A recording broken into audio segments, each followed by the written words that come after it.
Jagathy, Janardhanan, Manoj K Jayan എന്നിവർ ഒന്നിച്ച വാർദ്ധക്യപുരാണം എന്ന ചിത്രത്തിലെ comedy mega hit. Kapil Dev വന്നല്ലോ. ഇനി മോഹൻലാൽ എപ്പോഴാണാവോ വരുന്നത്? അച്ഛൻ കളിയാക്കൊന്നും വേണ്ട. ഒരു ദിവസം ഇന്ത്യക്ക് വേണ്ടി ഞാൻ കളിക്കാൻ ഇറങ്ങുമ്പോ അച്ഛൻ ഞെട്ടരുത്. ഇന്ത്യക്ക് വേണ്ടി ഇനി നീയും കൂടെ കളിക്കാത്ത കുറവേ ഉള്ളൂ. കളിച്ച് കളിച്ച് സമ്മാനമൊക്കെ വാരി കൂട്ടിയിട്ട് ഇന്ത്യ എന്ത് കേടാനാ? സ്പോർട്സ് കോട്ടയിൽ ജോലിക്ക് അപേക്ഷിച്ചിട്ടുണ്ടോടാ ഇന്ത്യ? സ്പോർട്സ് എന്ന് കേൾക്കുമ്പോ അച്ഛനും അമ്മയ്ക്ക് എന്താ ഇത്ര അലർജി? മനുഷ്യനായ ശകലം സ്പോർട്സ്മാൻ സ്പിരിറ്റ് ഒക്കെ വേണം. ഞങ്ങൾക്ക് സ്പോർട്സ്മാൻ സ്പിരിറ്റ് ഇല്ലായിരുന്നെങ്കിലേ നീയൊക്കെ എന്നെ കൊണ്ടൊന്ന് പറയിപ്പിക്കണ്ട. മൂത്തവൻ മിമിക്രി, രണ്ടാമത്തവൻ മാക്രി. നമ്മുടെ മക്കള് രണ്ടും പാഴായി പോയല്ലോടെ സുമി.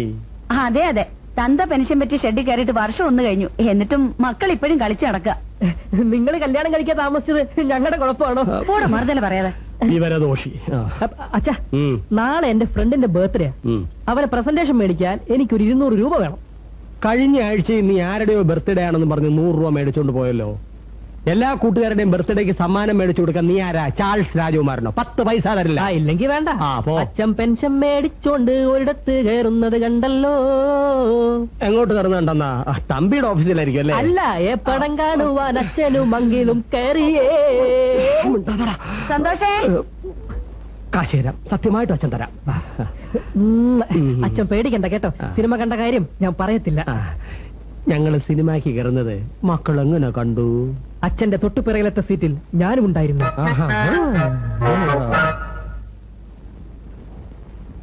എന്താമ്മേ? അച്ഛൻ ആപ്പിൾ മേടിക്കണോന്ന് പറഞ്ഞിട്ട് മേടിച്ചോ? മേടിച്ചു. കിലോക്ക് പിന്നെ 2 രൂപ കൂടി. അല്ല, എനിക്ക് അറിയാൻ വയ്യ എന്ന് ചോദിക്കുക. അച്ഛൻ എന്തിനാ അങ്ങനെ സ്ഥിരമായിട്ട് ആപ്പിൾ മേടിക്കുന്നത്? സിനിമയിൽ അഭിനയിക്കാൻ വല്ല പരിപാടി ഉണ്ടോ? കഴിഞ്ഞ വർഷം അറ്റാക്ക് വന്നപ്പോ ഡോക്ടർ പറഞ്ഞതാ, ആഹാരത്തിന് മുൻപ് മുടങ്ങാതെ 2 ആപ്പിൾ കഴിക്കണോന്ന്. എന്റെ കൂടെ പഠിക്കുന്ന ചാർലിയുടെ ഫാദറിന് 2 തവണ അറ്റാക്ക് വന്നതാ. എന്നിട്ട് ആപ്പിൾ കഴിക്കണമെന്ന് ഡോക്ടർ പറഞ്ഞില്ലല്ലോ. അതിന് അച്ഛന്റെ ഡോക്ടറാണോ അയാളെ ചികിത്സിച്ചത്? ഓരോരുത്തർക്കും ഓരോ രീതിയല്ലേ. ചിലപ്പോ ആപ്പിൾ കഴിക്കേണ്ട അറ്റാക്ക് ആയിരിക്കും നിന്റെ അച്ഛന് വന്നത്. ഓ, ഇതായിരിക്കും ആപ്പിൾ അറ്റാക്ക് അല്ലേ?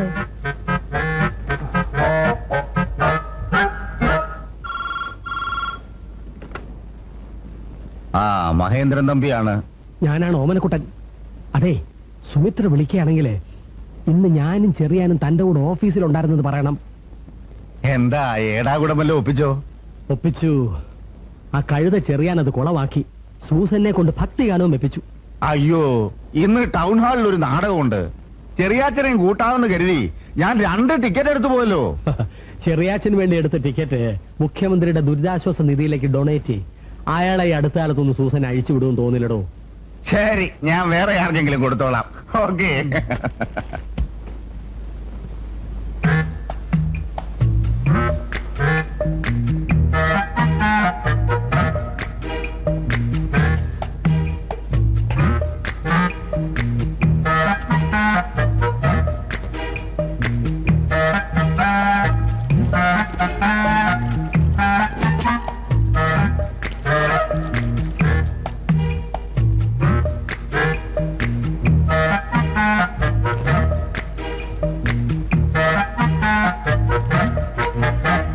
ആരാ അവിടെ?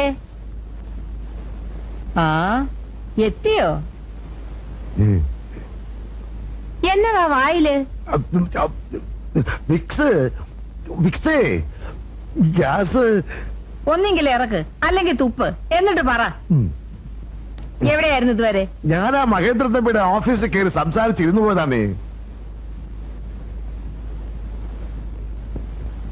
ഈ ബൈബിളെ തൊട്ടൊന്ന് സത്യം ചെയ്തേ.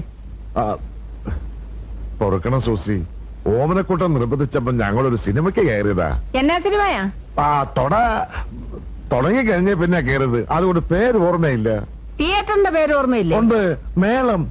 മോളിക്കുട്ടിയെ, ഇന്നത്തെ പത്രം എടുത്ത് മേളം തിയേറ്ററിൽ എന്നാ പടമാണെന്നൊന്ന് നോക്കിക്കേ. എന്നിട്ട് ടേപ്പ് റെക്കോർഡർ അങ്ങോട്ട് ഓൺ ചെയ്തേ.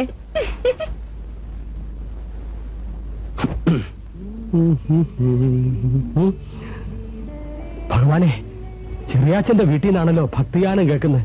കുഴഞ്ഞോ? ആ ദുർബല ഹൃദയൻ എല്ലാം പറഞ്ഞെന്നാ തോന്നുന്നത്. ഞാൻ ഇനി ആ പെണ്ണും പിള്ളെ എങ്ങനെ ഫേസ് ചെയ്യും? അയ്യോ,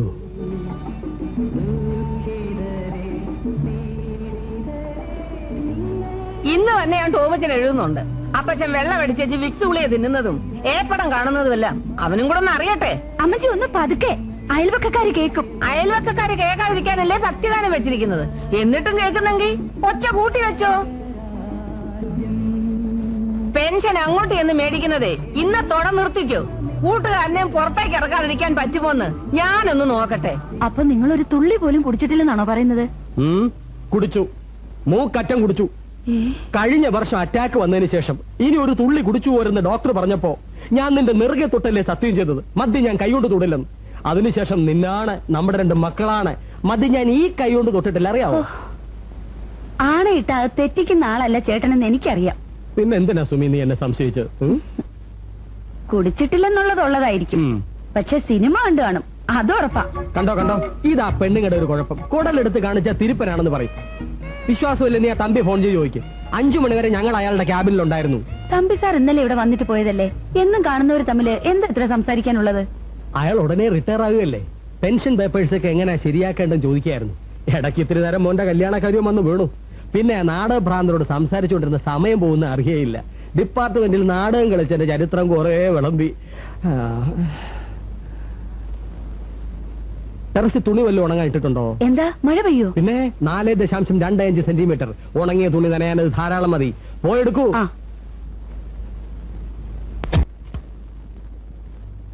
ഒരിക്കൽ രാജമോഹൻ എന്നോട് ചോദിച്ചു അങ്കിളിന്റെ ഫാദർ ആരാണെന്ന്.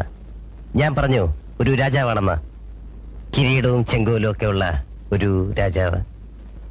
പിന്നീട് എന്നെ കാണുമ്പോ അവൻ കളിയാക്കി വിളിക്കും പ്രിൻസ്, രാജകുമാരൻ. നേരം വെളുത്തപ്പോ തുടങ്ങിയതാണല്ലോ, ഇതുവരെ നിർത്താറായില്ലേ? ഇന്ന് എനിക്ക് പ്രോഗ്രാം ഉള്ള അമ്മേ. മോഹൻലാൽ പറയുമ്പോ മമ്മൂട്ടി ആയി കഴിഞ്ഞാൽ കൂലി കിട്ടുന്നത് എനിക്കാ, അല്ല അമ്മയ്ക്കല്ല. പിന്നെ നീ മിമിക്രി കാണിക്കാൻ പോയില്ലെങ്കിലേ ഇന്ന് ഇവിടെ അത്താഴപ്പട്ടിണിയാവും. ദേ, അമ്മയോട് ഞാൻ പല പ്രാവശ്യം പറഞ്ഞിട്ടുള്ള മറ്റുള്ളവര് നിൽക്കുമ്പോ എന്റെ കല ആക്ഷേപിക്കരുത് കേട്ടോ. കോപ്പറൊന്നും കാണിക്കാതെ പോകുന്നുണ്ടോ എന്റെ മുമ്പിൽ? ദേഷ്യം കണ്ട കൊച്ചു കള്ളി. അപ്പുറത്ത് അമ്മച്ചി നിൽക്കുന്നോണ്ട് ഞാനൊന്നും പറയുന്നില്ല. എന്താ അമ്മച്ചി സുഖമാണോ? ഈ ചേട്ടന് തന്നെ പറ്റി. ഏതായാലും മോഹൻലാലിൽ ഇത്രയും ചേരുവില്ല. ആ, അച്ഛൻ നിന്നോട് എന്തെങ്കിലും പറഞ്ഞിട്ടാണോ പോയത്? എന്നോടൊന്നും പറഞ്ഞിട്ടില്ല. പിന്നെ ഇവരിത് എവിടെ പോയതാ? സാധാരണ 12 മണിക്ക് ഇങ്ങ് എത്തുന്നാണല്ലോ. മഴ പെയ്യുന്ന കരുതി വല്ല കടത്തിനാലും കയറി നിൽക്കണ്ടാവും. അങ്ങനെ അങ്ങ് കളിയാക്കൊന്നും വേണ്ട. പെൻഷൻ പറ്റിയെന്ന് വെച്ച് നിന്റെ അച്ഛൻ ഇപ്പോഴും ഒരു പ്രവചനം നടത്തിയ അച്ചട്ടാ. അതുള്ളതാ. രാത്രി മഴ പെയ്യുമെന്ന് പറഞ്ഞാലേ അത്ര കൃത്യമായിട്ട് പെയ്തില്ലെങ്കിലും 7ന്റെ എന്തെങ്കിലും പെയ്തിരിക്കും. അല്ലേ, ഞാനതല്ല ആലോചിക്കുന്നത്. ഊണിന്റെ നേരം കഴിഞ്ഞിട്ടും എവര് തന്നെ എടുക്കുക. ഏതായാലും ഇനി വരട്ടെ.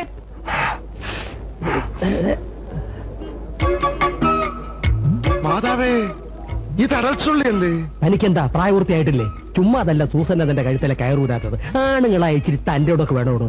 നോക്ക്, അതല്ലോ ഒരു കുട്ട, അടച്ചുള്ളി പണം കണ്ടെന്ന് അവളെങ്ങാനും പറഞ്ഞാൽ മരുമകളുടെ മുമ്പ് നിർത്തി എന്റെ തൊലി ഉരിക്കും. അറിയാനായിട്ട് നമ്മൾ ആരോടെങ്കിലും പറയാൻ പോണോ? ഇനി കുത്തി കുത്തി ചോദിച്ചാൽ തന്റെ നാവിൽ നിന്നൊന്നും വീഴാണ്ടിരുന്നാ മതി. ഞാനൊരു ദുർബല ഹൃദയനാണെന്ന് തനിക്കറിയാലോ. ഒന്നും അധിക നേരം ഒളിച്ചു വെക്കാൻ എന്നെ കൊണ്ട് ഒക്കത്തില്ല. മദ്യപിച്ച് സിനിമകളുടെ ചെല്ലുമ്പോ താമസിച്ച് എന്തിനാണെന്ന് ചോദിച്ചാൽ ഞാൻ എന്ത് തമാനം പറയും? അതിനുള്ള ന്യായം ഞാൻ ഇന്റർവെല്ലിന്റെ ഗ്യാപ്പിൽ പറഞ്ഞുതരാം. താൻ ക്യൂവിൽ നിൽക്കുക. അയ്യോ വേണ്ട, പ്രശ്നമാവും. കണ്ടില്ല, എനിക്കും പ്രശ്നവും. താൻ നിൽക്ക. എന്നാത്തിന് ഇത്രയ്ക്ക് ആദ്യം പിടിക്കുന്നതെന്ന് എനിക്ക് മനസ്സിലാവാത്തത്. അപ്പച്ചനിങ്ങി വരുമെന്നേ. ഇങ്ങോട്ട് വരാതെ പിന്നെ എവിടെ പോവാനാ? ഒറ്റയ്ക്കായിരുന്നെങ്കിൽ എനിക്ക് ഇത്ര ആദിയില്ലായിരുന്നു. അപ്പുറത്തെ ആ വാനനിരീക്ഷണക്കാരനുണ്ടല്ലോ, അങ്ങേരെ മാനം കിഴിച്ച് ഊഞ്ഞാലാടും നനവാ. മാസത്തിലൊരിക്കൽ പെൻഷൻ മേടിക്കാനല്ലേ അപ്പച്ചൻ പുറത്തോട്ടൊന്ന് ഇറങ്ങുന്നത്? പരിചയക്കാരെ ആരെങ്കിലും കണ്ട് സംസാരിച്ച് നിന്നുപോയതായിരിക്കും. പറയുമ്പോ നീ എന്റെ മോന്റെ കെട്ടിയോളാ.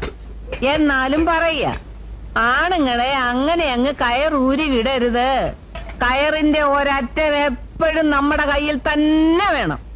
ഗൾഫിൽ കഴിയുന്ന ടോമിച്ചായന്റെ കയറിന്റെ അറ്റം എന്റെ കയ്യിലിരുന്നിട്ട് എന്നതാ അമ്മച്ചി കാര്യം? ആ, ഇവിടെ ഇരുന്നോണ്ട് അവനെ നിയന്ത്രിക്കാൻ പഠിക്കണം. അതാ പെണ്ണിന്റെ മിടുക്ക്. നിന്റെ അമ്മാവി എപ്പ സ്ഥലം മാറ്റമായി, ഒറ്റയ്ക്ക് എവിടൊക്കെ കഴിഞ്ഞു. പക്ഷേ അവിടെ എന്തെങ്കിലും വേണ്ടാതീനം കാണിച്ച അതപ്പം ഞാനിവിടെ അറിയും. എന്റെ ഒരു കത്തങ്ങോട്ട് ചെന്നാ മതി. പിന്നെ 2 ആഴ്ചത്തേക്ക് അതിയാന് മൂത്രത്തടസ്സമാ. അങ്ങനെയാണോ അപ്പച്ചൻ 2 പ്രാവശ്യം സ്റ്റോണിന്റെ ഓപ്പറേഷന് വേണ്ടി വന്നത്? ആ, അതും ഒരു കാരണമാ.